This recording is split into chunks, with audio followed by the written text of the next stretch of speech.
Congresswoman Fishbach. Mr. McGovern, Thank you're you. recognized.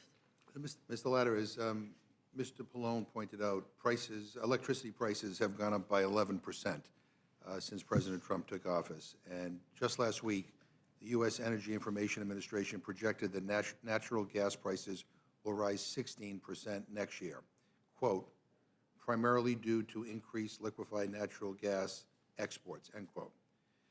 So my question is, won't H.R. 1949 further increase LNG exports, which the EIA says will be a key driver in rising natural gas prices in the United States next year?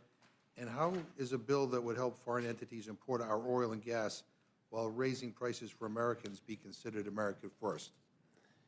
Well, thank you very much for the question. If we go back in just time, I can remember a day in the 1970s when they're telling us that we didn't have any energy left in this country. And we've been able to change that, and for the better. And it's because, right now we've become the #1 natural gas producer in the world. We can outproduce Russia and Saudi Arabia in oil production on any given day. And what we've also seen is what we've heard in testimony before us in committee is a very simple fact. We're using a lot more energy in this country and a lot more electricity.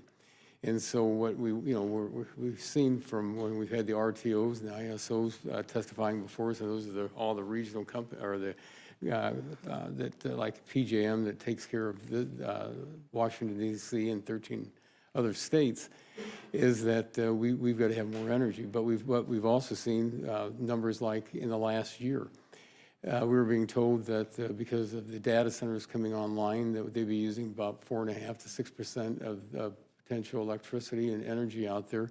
And now we're seeing it's well over 10%. It's just going to keep increasing. So we want to make sure that we keep. You dispute the U.S. Energy Information Administration's projection that natural gas prices will increase by 16%, primarily due to increased LNG exports? I mean, no, I think, and again, I think it really comes down to that if we're not producing the energy in the fields and getting it from point A to point B, that we have to make sure that we have it out there.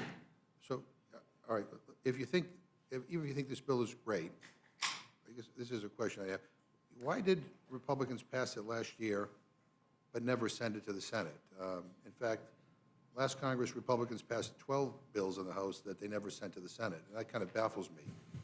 I'd imagine that if you actually wanted to change the law, you'd send the bill over to the Senate after you passed it in the House and not let it languish. I mean, have you asked the Speaker why he didn't send this bill to the Senate last year?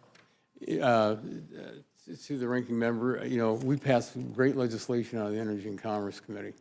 And once it leaves the committee, I can't speak for what leadership did on the legislation. Did you complain that he never sent it?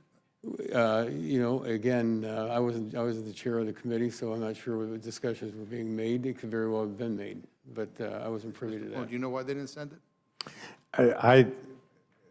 I'm sorry, what was the question again? I wanted to say something. I'm just wondering why this bill's so great that we passed it in the last Congress, but it was never sent to the Senate.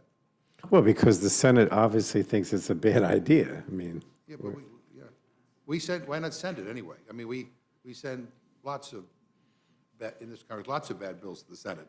I'm just wondering, I mean, look, this is such a terrible bill. I can't blame anybody for not moving it or sending it. I mean, to be honest, I think that what we're seeing repeatedly with the Republican House in the last session and the Republican House now is they just, constantly pass bills that hurt the environment, make energy prices higher. It doesn't matter. Mr. Latta, do you have any assurance that if this bill passes again, that the Speaker will actually send it to the Senate?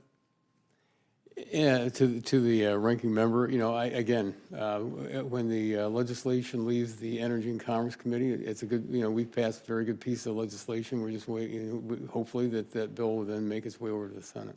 I mean, do you believe it should be sent to the Senate? I mean, Well, absolutely. Okay. I wouldn't be here today. And I assume you'd be disappointed if the Speaker once again chose not to send it. No, and again, I think that what we've seen in the past is that we had a situation in this country where we weren't producing energy, And then we're in a situation today that we are producing energy. I get it. And again, when it comes to making sure that, once it leaves our committee, then that's the discussion that the leadership has. I'm just wondering whether we're playing pretend Congress or whether we're playing real Congress. Because if this were real, you pass a bill here, and then we send it to the Senate and ask them to. Well, I worked on pieces of legislation for a good number of years, and it might take several Congresses to get something through, but, we'll get it there. Could I go back to answer a question you asked him earlier, that you asked Mr. Latta earlier? I wanted to answer a question that you asked him earlier, if possible. How many questions ago are we talking about? I don't know. I mean, the bottom line is, but The issue is whether or not this bill will actually increase energy prices here, as the Yeah. U.S. Energy Information Administration projected that the more we export, that prices will go up. yeah. I mean, I would suggest to you, in response maybe to all your questions, that the reason the Speaker doesn't send it is because he thinks it's a lousy bill that not only increases energy prices, but it's totally unnecessary. I mean, just two things in that regard. One is that, first of all, the amount of permits that have been already approved by DOE for LNG are 3 times, triple what the export capacity is today. So the bottom line is, even if they never issued another permit, it would take us into the early 2030s before they could ever possibly export the level that is being advocated here. But beyond that, keep in mind that you can export right now to any country which we have a fair trade agreement with without going through this process. And the problem is now is China. Yeah, In well, other words, they want to export to China. Right. Well, That's the problem. Let me get 2 other quick questions here. 3 other. One is, would you be opposed to an amendment that would require, if this bill gets passed, that it be mandatory, that it be required that it gets sent to the Senate? Not sure. I mean, I kind of feel like we're watching reruns I here. guess my question is, how often does that ever occur? Well, I mean, in the last Congress, we passed this bill, and then it never gets sent to the Right, Senate. but I said, but. And so here we're back this again. says that somebody We're would gonna pass this bill. Yeah, and again, I can't speak for leadership, but I know that one of the things I do know is this, is that if we want to make sure that the United States stays on top, that we have to make sure we have the right regulations out in the fields, that these people can be out there producing energy. What we did, what we've seen in the past, you put the stringent requirements out there to a point that we can't produce I energy, guess I'm not then we're going to not get an getting answer to my it. question, but I'd like to ask unanimous consent to insert in the record a list of the 12 bills that we actually passed, that everybody here said was so important that we passed and never got sent to the Senate. And in your committee, Mr. Pallone just referred to it, Republicans blocked an amendment that would have allowed the Energy Secretary to block exports of LNG to China if he or she determines they harm the public interest. Why did Republicans oppose that amendment? Off the top of my head, I can't quite remember the exact rationale, but I know this, is that if the Chinese become more dependent on buying from us, they're not getting it from some other source, maybe if it's like a Russia or someplace else. So it also helps on our trade side because of the imbalance there. So it makes them more dependent on us. Well, I don't think the Energy Secretary is some flaming liberal here, but my question would be, according to this amendment, the Energy Secretary would, could only block exports of LNG to China if he or she determined that they harm the public interest. I'm just trying to understand, like, why is that a bad idea? I mean, if the Energy Secretary determines that exporting LNG to China is not in the public interest of people here in the United States, Republicans blocked it. I'm just trying to, is there a reason?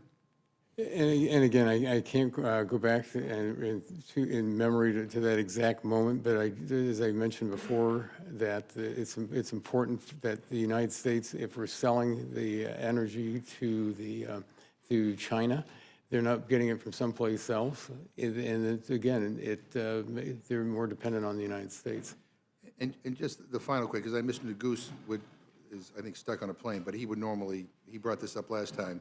Because last time we met on bills in your committee's jurisdiction, it was to vote on a bill to reestablish a coal council, even though the Trump administration has already reestablished that council in June. But when we met in September, Mr. Goose pointed out that the council had been reestablished in name only. On its website, if you went to the current members tab, it said, quote, "coming soon." Well, I just went to the website this morning, and it still says "coming soon." So it's been five months since Trump's announcement, 2 months since you passed your bill, and still there does not appear to be a council. Do you have any update for us on the happenings of the National Coal Council, which Republicans have all said is incredibly important to get up and running? And that was one of the reasons why we dealt with your legislation only a few months ago. Do you have any update on? Well, I'll do this. I'll get back to the ranking member on that. I'd be happy to do that. Yeah, because, I mean, here's the website, and it still says "coming soon." So anyway, okay, well, I appreciate it, and I yield back. No, thank you very much.